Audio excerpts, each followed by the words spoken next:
Welcome to the Deep Dive.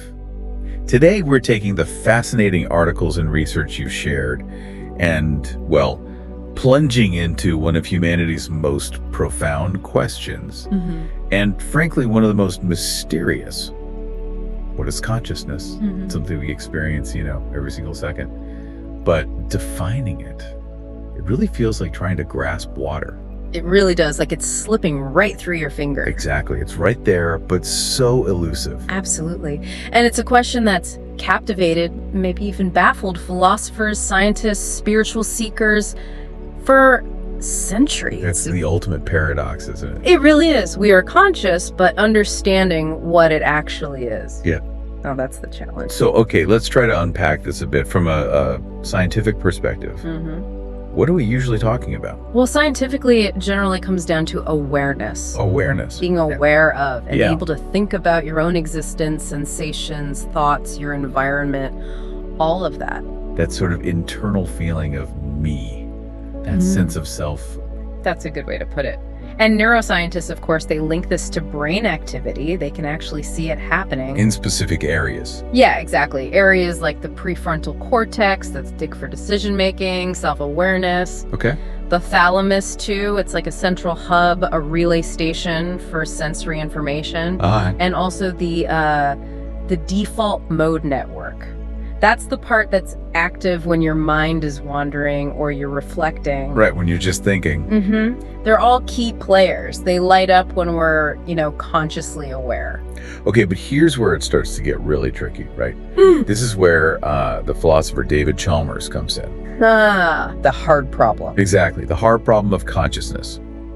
Because he distinguishes between the, quote, easy problems. Which aren't easy at all, of course. No, not at all. Still incredibly complex, like how the brain processes information, reacts to stimuli, how neurons fire. You can sort of see a path to figuring that out eventually. You can imagine experiments, models. Right. But the hard problem, that's different.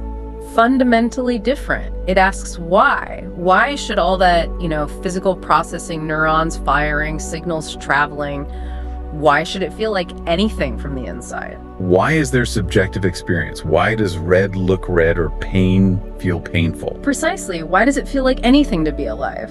That gap, that chasm between the physical brain processes and the subjective feeling, science hasn't really bridged that yet. It's a huge leap.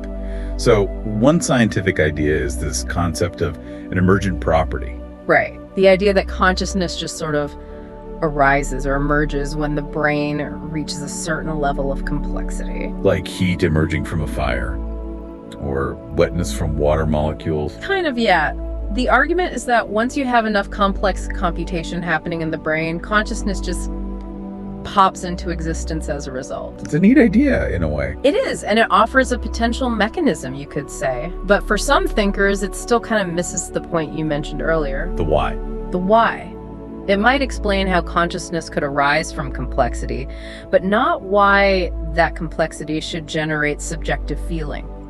It describes the conditions, perhaps, but not the essence of the experience itself. It's like describing how all the instruments in an orchestra work together. Without explaining the experience of actually hearing the music, the feeling it gives you. That's a great analogy. It highlights the limitation, doesn't it? If you solve the how, but the why of the feeling remains a mystery, have you really understood consciousness? Yeah, it pushes us beyond just the brain scans and neuron diagrams. It pushes us into philosophy. Exactly. And that's where perspectives like phenomenology come in. Phenomenology focuses directly on experience itself. So instead of seeing consciousness as just a product of the brain, they might suggest it's more like the foundation of our experience. Everything you know, everything you perceive about the world, it comes through your consciousness. It's the lens, the very space in which your reality appears. That's a very different framing.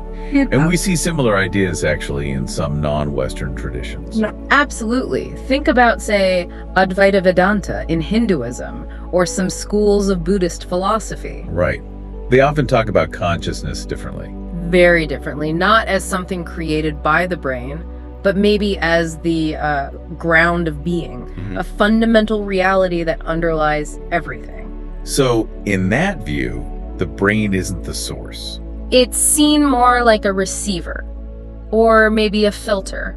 Something that tunes into or allows this broader consciousness to manifest as our individual personal experience. The brain shapes it, maybe, but doesn't create it from scratch. That flips the script completely. Reminds me of that Carl Jung quote. Which one? Who looks outside, dreams. Who looks inside, awakens. It makes you pose that really radical thought. What if consciousness isn't in the brain? But the brain is in consciousness. Yeah, it turns our whole standard view upside down. It really does challenge our ingrained assumptions. And speaking of challenging assumptions, some of the wildest ideas actually connect consciousness to quantum physics. Ah, yes. That gets really fascinating and admittedly very speculative. Definitely speculative. But there's this interpretation, right? The von Neumann-Wigner interpretation. It suggests that consciousness plays a role in collapsing the wave function. Okay, break that down a bit. The wave function. That's like all of the possibilities for a quantum particle before it's measured. Sort of, yes. Before observation, a particle might exist in a superposition of states, like being in multiple places at once. The idea here is that the act of conscious observation is what forces reality to choose a definite state. So, without a conscious observer, things remain fuzzy, undefined. In this interpretation, yes, the implication is pretty staggering. Consciousness isn't just passively watching reality, it might be actively involved in making it definite at the quantum level. Wow, okay. That's a big aha moment, if true. It certainly makes you think. And it leads some thinkers to propose that consciousness isn't just an emergent property of biology, But something truly fundamental. exactly, as fundamental as space, time, energy, part of the basic fabric of the universe. Which brings us to this idea, panpsychism. Panpsychism. Right. The idea that consciousness, or at least some rudimentary form of it, is a fundamental feature of reality itself. So it's not just in brains, but everywhere, in everything. Well, it gets nuanced here. It doesn't mean, that a rock is thinking or feeling sad. Okay, good, because that sounds odd. It sounds odd, yeah. The idea is more that the fundamental constituents of reality, maybe even atoms or subatomic particles, possess some incredibly simple, basic form of, let's call it proto-consciousness. Proto-consciousness, Yeah. like a precursor to what we experience. Precisely. Tiny, tiny flickers of subjectivity, maybe. And then, as matter organizes into more complex systems like brains, this proto-consciousness combines and builds up into the rich, complex awareness that we experience. So consciousness isn't something that mysteriously springs out of non-conscious stuff. Exactly. In this view, it was sort of there in a very basic form all along. When you first hear it, it sounds pretty out there.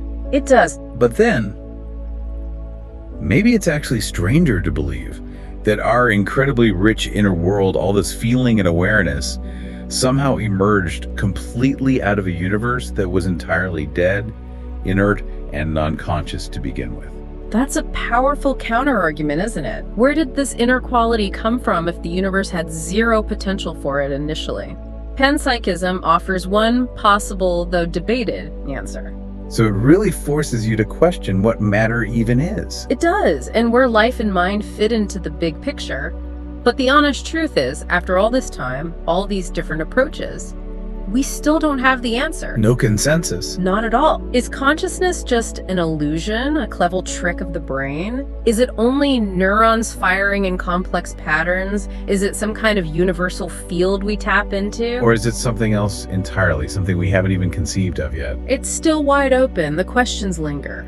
But what we do know, what's undeniable for each of us, is the experience itself. Consciousness is, well, it's everything, isn't it? It's the lens. It is. The lens through which you experience literally everything.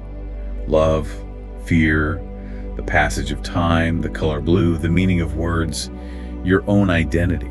Without it, there's simply nothing. No world, no story, no sense of self. It's the absolute foundation of your existence. Utterly fundamental. And maybe, just maybe, the real mystery isn't about solving consciousness, like some equation or scientific puzzle. Then, Perhaps it's more about living it, exploring it, understanding it from the inside out, exploring our own inner space as deeply, as curiously as we explore outer space and the stars.